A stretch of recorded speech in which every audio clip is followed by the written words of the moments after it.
Assalamualaikum warahmatullahi wabarakatuh. Pada kesempatan kali ini kami dari kelompok 2 akan membawakan materi tentang laporan posisi keuangan dan laporan arus kas. Sebelum masuk ke materi, izinkan saya untuk memperkenalkan anggota kelompok 2 terlebih dahulu. Yang pertama ada Ayesha Alika Putri, dan yang kedua ada saya sendiri, Novia Damayanti. Laporan posisi keuangan. Laporan posisi keuangan mencerminkan kekayaan perusahaan pada titik waktu tertentu. Dengan kekayaan didefinisikan sebagai nilai saat ini dari sumber daya dikurangi kewajiban. Pengukuran dalam akuntansi dapat berfokus pada biaya historis, biaya kini, atau ekspektasi nilai di masa depan. Mendukung biaya historis menekankan objektivitas dan verifikasi, sementara penentangnya menganggap nilai yang berubah seiring waktu membuat biaya historis kehilangan relevansinya. Securities and Exchange Commission atau SEC sebelumnya mendorong biaya historis, namun kemudian mengakui keterbatasannya dalam mencerminkan realitas ekonomi. Pengukuran biaya kini itu lebih diunggulkan oleh beberapa pakar dengan argumen bahwa ini mencerminkan nilai saat ini. Namun ini tidak selalu berlaku untuk semua elemen laporan posisi keuangan. Pendukung ekspektasi nilai di masa depan menganggapnya sebagai yang paling relevan, meskipun ada kritik terkait kesulitan dalam memperkirakan arus kas masa depan. Adapun elemen-elemen laporan posisi keuangan, FASB Statement of Concept nomor 6 mendefinisikan elemen-elemen laporan posisi keuangan sebagai berikut. Yang pertama itu ada aset, yaitu kemungkinan manfaat ekonomi di masa depan yang diperoleh atau dikendalikan oleh entitas tertentu sebagai hasil dari transaksi atau peristiwa di masa lalu. Nah, adapun yang termasuk dalam aset yaitu pertama aset lancar. Menurut Committee on Accounting Procedure, aset lancar adalah aset yang dapat secara wajar diekspektasikan untuk direalisasikan dalam bentuk kas, dijual, atau dikonsumsi selama siklus operasi bisnis yang normal atau 1 tahun, tergantung mana yang lebih lama. Aset lancar disajikan pada laporan posisi keuangan sesuai urutan likuiditasnya dan umumnya termasuk kas, setara kas, investasi sementara, piutang, persediaan, dan beban dibayar di muka. Yang kedua itu ada investasi. Investasi itu dapat dikelompokkan ke dalam 3 kategori. Yang pertama, sekuritas yang diperoleh untuk tujuan tertentu seperti menggunakan dana menganggur untuk periode waktu yang lama atau memberikan pengaruh pada operasi perusahaan lain. Yang kedua, aset saat ini tidak dalam penggunaan oleh organisasi bisnis seperti tanah yang dimiliki untuk lokasi pembangunan di masa depan. Yang ketiga, dana khusus yang akan digunakan untuk tujuan khusus di masa depan seperti dana cadangan. Semua investasi lain dalam sekuritas ekuitas dicatat sebagai ekuitas yang nilai wajarnya dapat ditentukan. Jika tidak memiliki nilai wajar yang dapat ditentukan, sekuritas akan dilaporkan sebagai pendapatan dan metode biaya. Sekuritas jangka panjang yang tersedia untuk dijual dan sekuritas sementara yang termasuk dalam kategori yang sama diperlakukan dengan cara yang sama. Selanjutnya yang kedua, properti, pabrik dan peralatan serta aset tak berwujud. Dalam hal properti, pabrik dan peralatan, nilai tercatat diungkapkan sebagai selisih di antara biaya perolehan dan akumulasi penyusutannya. Namun, aset tak berwujud umumnya diungkapkan pada jumlah neto dari biaya perolehan dikurangi akumulasi amortisasinya. Selanjutnya itu aset lainnya. Komponen-komponen seperti aset tetap yang dimiliki untuk dijual kembali atau piutang jangka panjang dapat disertakan ke dalam kategori aset lainnya. Penilaian aset-aset ini umumnya terkait dengan nilai tercatatnya pada laporan posisi keuangan saat aset tersebut awalnya dilaporkan ke dalam kategori aset lainnya. Oleh karena jumlah yang terkait dengan komponen-komponen ini biasanya tidak material, kecil kemungkinan bahwa setiap prosedur penilaian alternatif akan menghasilkan nilai tercatat yang sangat berbeda. Yang kedua itu ada liabilitas, yaitu kemungkinan pengorbanan manfaat ekonomi di masa depan yang timbul dari kewajiban entitas tertentu pada saat ini untuk mentransfer aset atau memberikan layanan liabilitas lain di masa depan sebagai hasil dari transaksi atau peristiwa di masa lalu. Nah, adapun yang termasuk dalam liabilitas yaitu yang pertama liabilitas jangka pendek. Liabilitas jangka pendek telah didefinisikan sebagai kewajiban yang likuidasinya itu sangat diharapkan membutuhkan penggunaan sumber daya yang ada secara tepat yang diklasifikasikan sebagai aset lancar atau menciptakan liabilitas jangka pendek lainnya.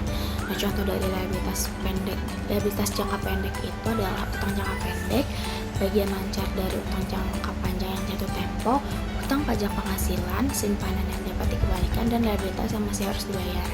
Yang kedua itu liabilitas jangka panjang dan liabilitas lainnya. Liabilitas jangka panjang adalah kewajiban yang tidak akan membutuhkan penggunaan aset lancar dalam tahun berjalan atau siklus operasi. Kewajiban-kewajiban ini termasuk obligasi, wesel, hipotek, dan kewajiban sewa modal yang mana pada awalnya dinilai sebesar jumlah yang dapat diterima oleh entitas yang menanggung kewajiban tersebut. Yang ketiga itu ada ekuitas, yaitu hak sisa dalam aset entitas yang tersisa setelah dikurangkan dengan liabilitasnya. Dalam perusahaan bisnis, ekuitas adalah hak kepemilikan. Ekuitas dalam perusahaan bisnis berasal dari hak kepemilikan atau yang setara. Ini melibatkan hubungan di antara perusahaan dan pemiliknya sebagai pemilik daripada sebagai karyawan, pemasok, pelanggan, pemberi pinjaman, atau dalam beberapa peran non-pemilik lainnya. Nah, adapun yang termasuk ke dalam ekuitas yaitu saham biasa. Saham biasa itu diukur dengan biaya historis, yaitu jumlah yang diterima daripada investor ketika saham diterbitkan. Yang kedua ada saham preferen, yang ketiga saham treasury, yang keempat itu ada saldo laba dan penghasilan komprehensif lainnya. Pengukuran nilai wajar. Nah, adapun di sini definisi dari nilai wajar, SFAS nomor 157 menetapkan definisi nilai wajar sebagai harga yang akan diterima saat menjual aset atau membayar transfer liabilitas dalam transaksi yang melibatkan para pelaku pasar pada tanggal pengukuran. Definisi ini itu mengacu pada harga keluar, dan nilai wajar aset adalah harga yang akan dikenakan jika aset tersebut akan dijual, tidak peduli apakah entitas berencana untuk mempertahankan atau menjualnya. Nah, poin penting lainnya adalah bahwa nilai wajar berbasis pasar dan bukan berdasarkan karakteristik khusus entitas. Oleh karena itu, dalam menentukan nilai wajar diperlukan asumsi yang sesuai dengan pandangan para pelaku pasar yang akan menentukan harga aset atau liabilitas tersebut. Hierarki nilai wajar. SFAS nomor 157 menetapkan hierarki yang mana peringkat-peringkat terkait kualitas dan reliabilitas informasi digunakan untuk menentukan nilai wajar. Jika nilai wajar atas aset atau liabilitas didasarkan pada informasi yang berasal dari lebih satu tingkatan hierarki, maka klasifikasi nilai wajar bergantung pada masukan atau input terendah dengan pengaruh yang signifikan. Sebagai contoh, jika pengukuran tertentu memuat masukan atau input level 2 dan 3 dan level 3 yang mana keduanya memiliki pengaruh yang signifikan, maka pengukuran berada di bawah level 3. Pengungkapan. Persyaratan pengungkapan dirancang untuk menunjukkan reliabilitas relatif dari pengukuran nilai wajar. SFAS nomor 157 mensyaratkan adanya pengungkapan yang terpisah atas komponen-komponen yang diukur pada nilai wajar secara berulang. Misalnya, portofolio investasi versus komponen-komponen yang diukur pada nilai wajar secara tidak berulang seperti aset yang mengalami penurunan nilai. Nah, berikut adalah pengungkapan pokok yang diwajibkan pada setiap tanggal laporan posisi keuangan baik secara tahunan maupun interim.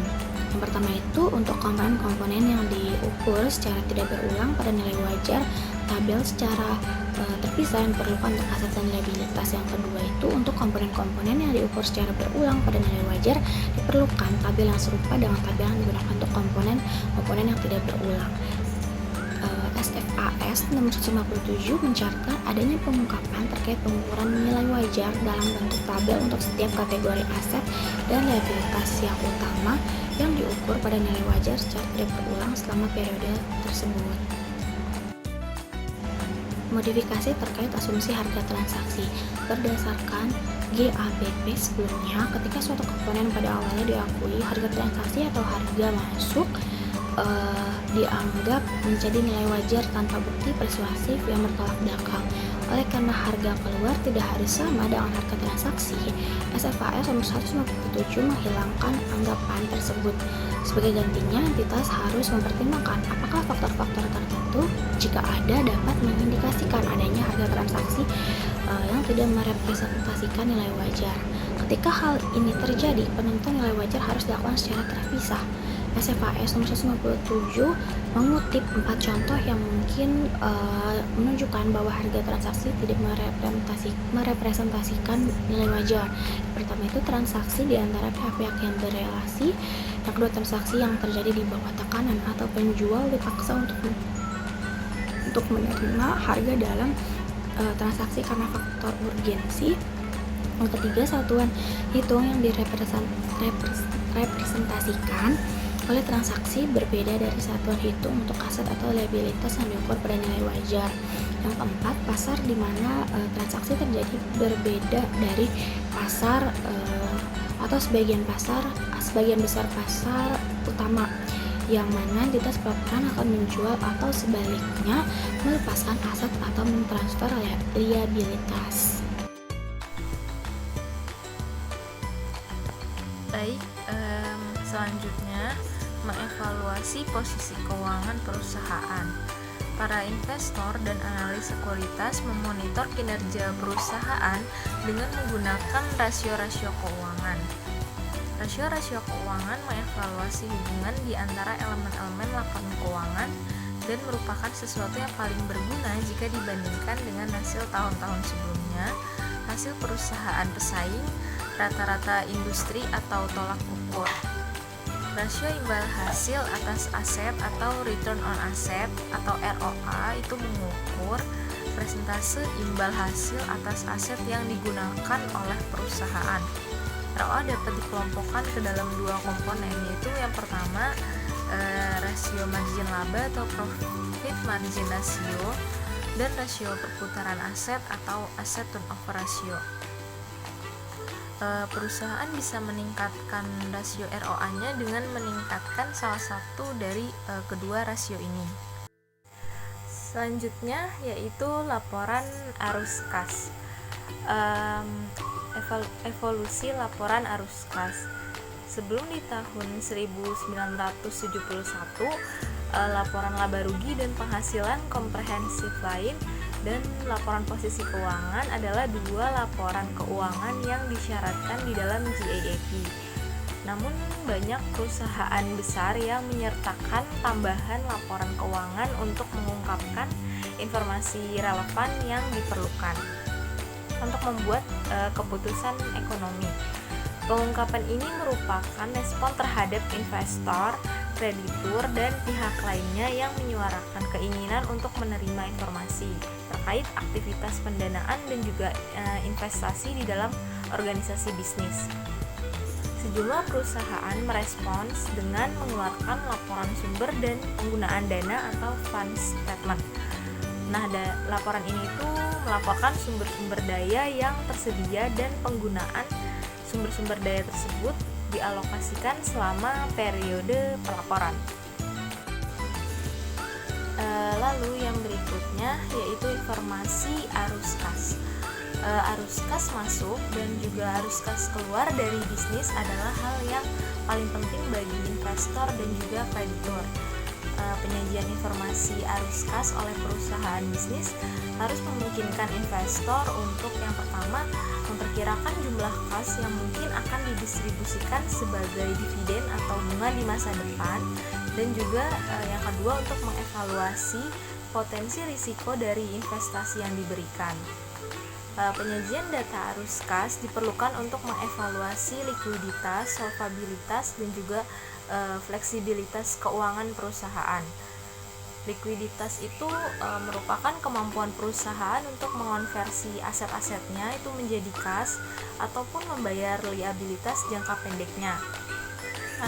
Adapun untuk solvabilitas yaitu mengacu pada kemampuan perusahaan untuk memperoleh kas demi berlangsungnya operasi bisnis. Fleksibilitas keuangan atau financial flexibility adalah kemampuan perusahaan untuk menggunakan sumber daya keuangannya agar dapat beradaptasi dengan perubahan. Baik, yang selanjutnya yaitu format laporan arus kas. Format laporan arus kas yaitu melaporkan sejumlah perubahan selama periode akuntansi di dalam bentuk kas dan setara kas dalam arus kas dari aktivitas operasi, arus kas dari aktivitas investasi, dan juga arus kas dari aktivitas pendanaan. Untuk arus kas dari aktivitas operasi umumnya merupakan pengaruh kas dari transaksi-transaksi yang masuk ke dalam penentuan laba neto dan tidak termasuk ke dalam aktivitas pendanaan dan juga aktivitas investasi. Nah, adapun untuk arus kas masuk dari operasi yaitu sebagai berikut. Yang pertama, penerimaan dari penjualan barang dan juga jasa serta pengumpulan piutang usaha ataupun piutang wesel dari pelanggan. Yang kedua, penerimaan bunga dan dividen. Ketiga, semua penerimaan yang bukan merupakan hasil transaksi yang didefinisikan sebagai penerimaan dari aktivitas investasi atau pendanaan. Misalnya jumlah yang diterima untuk menyelesaikan tuntutan hukum ataupun penyelesaian asuransi. Kemudian untuk arus kas keluar dari operasi meliputi yaitu yang pertama, pembayaran tunai untuk memperoleh bahan baku produksi atau barang-barang yang dijual kembali, dan juga pembayaran tunai untuk mengurangi utang usaha dan utang wesel kepada kreditur. Kedua, pembayaran tunai kepada pemasok dan juga karyawan lain. Yang ketiga, pembayaran kas kepada pemerintah atas pajak, bea cukai, denda, dan juga biaya atau penalti. Yang keempat, pembayaran kas kepada pemberi pinjaman atau kreditur atas bunga yang diterima oleh perusahaan. Yang kelima, semua pembayaran lainnya yang bukan merupakan hasil transaksi yang didefinisikan sebagai hasil dari aktivitas investasi atau pendanaan. Selanjutnya, arus kas dari aktivitas pendanaan. Aktivitas pendanaan itu merupakan hasil untuk memperoleh sumber daya dari pemilik, memberikan kepada pemilik imbal hasil atas investasi yang dilakukan, meminjam uang dan membayar kembali jumlah yang dipinjam, serta memperoleh dan membayar sumber daya lain dari kreditur jangka panjang. Arus kas masuk dari aktivitas pendanaan termasuk hasil dari emisi instrumen modal dan hasil dari emisi instrumen utang maupun pinjaman jangka pendek ataupun jangka panjang yang lainnya. Untuk arus kas keluar dari aktivitas pendanaan termasuk pembayaran dividen atau distribusi lainnya ke para pemilik dan pembayaran kembali jumlah yang sudah dipinjam. Selanjutnya yaitu usulan format laporan arus kas. Di dalam mengusulkan persyaratan untuk menggunakan metode langsung, Dewan mencatat bahwa hal tersebut lebih konsisten daripada metode tidak langsung terkait dengan tujuan yang diusulkan di saat menyajikan laporan keuangan. Penerimaan dan pengeluaran kas operasi yang disajikan oleh suatu entitas menggunakan metode langsung yang konsisten dengan tujuan yang bersifat kohesif. Penyajian line item dari penerimaan dan pengeluaran kas di dalam kategori operasi membantu pencapaian tujuan pemilahan karena informasi tersebut dapat membantu pengguna dalam menilai jumlah, penentuan waktu, dan ketidakpastian arus kas operasi entitas di masa depan. Dalam format saat ini, laporan arus kas itu melaporkan perubahan selama periode akuntansi dalam bentuk kas dan juga setara kas dari aktivitas operasi, investasi, ataupun pendanaan. Usulan format baru akan memiliki bagian dan kategori yang sama dengan laporan posisi keuangan dan juga laporan dari laba komprehensif. Baik, selanjutnya analisis keuangan dari informasi arus kas. Tujuan utama dari akuntansi adalah menyajikan data yang memungkinkan para investor dan juga kreditur bisa memprediksi jumlah kas yang akan didistribusikan dalam bentuk dividen dan bunga, serta untuk memungkinkan adanya evaluasi resiko. Salah satu metode untuk menganalisis laporan keuangan arus kas perusahaan adalah dengan menentukan jumlah pendanaan tahunan yang diperlukan demi mempertahankan aktivitas tahunan yang disebut sebagai arus kas bebas atau free cash flow. Pengukuran ini tuh berguna untuk mengukur arus kas perusahaan di luar yang diperlukan agar tumbuh pada tingkat yang sudah ditentukan pada saat ini. Selanjutnya yaitu kerangka untuk penyusunan dan penyajian laporan keuangan. Ketika membahas laporan posisi keuangan di dalam penyusunan dan penyajian laporan keuangan, IASB menunjukkan bahwa keputusan ekonomi yang dibuat oleh para pengguna laporan keuangan memerlukan evaluasi terkait kemampuan perusahaan untuk menghasilkan kas. Konsekuensinya, posisi keuangan suatu perusahaan itu dipengaruhi oleh sumber daya ekonomi yang dikendalikannya, struktur keuangannya, likuiditas dan solvabilitasnya, serta kemampuannya untuk beradaptasi dengan perubahan lingkungan di mana perusahaan tersebut beroperasi. Informasi tentang sumber daya ekonomi yang dikendalikan oleh perusahaan dan kapasitasnya di masa lalu untuk memodifikasi sumber daya ini berguna dalam memprediksi kemampuan perusahaan untuk menghasilkan kas di masa depan. Dasar pengukuran yang digunakan untuk elemen-elemen laporan keuangan termasuk biaya historis, biaya kini, nilai yang dapat direalisasi, dan nilai sekarang. IASB juga menunjukkan bahwa dasar pengukuran yang paling umum digunakan adalah biaya historis. Definisi aset, liabilitas, dan ekuitas adalah serupa dengan yang dimuat di dalam SFIC nomor 6 dan mencakup masing-masing konsep sumber daya, kewajiban saat ini, dan kepentingan yang tersisa. Sekian yang dapat kami sampaikan, kurang dan lebihnya mohon maaf. Wassalamualaikum warahmatullahi wabarakatuh.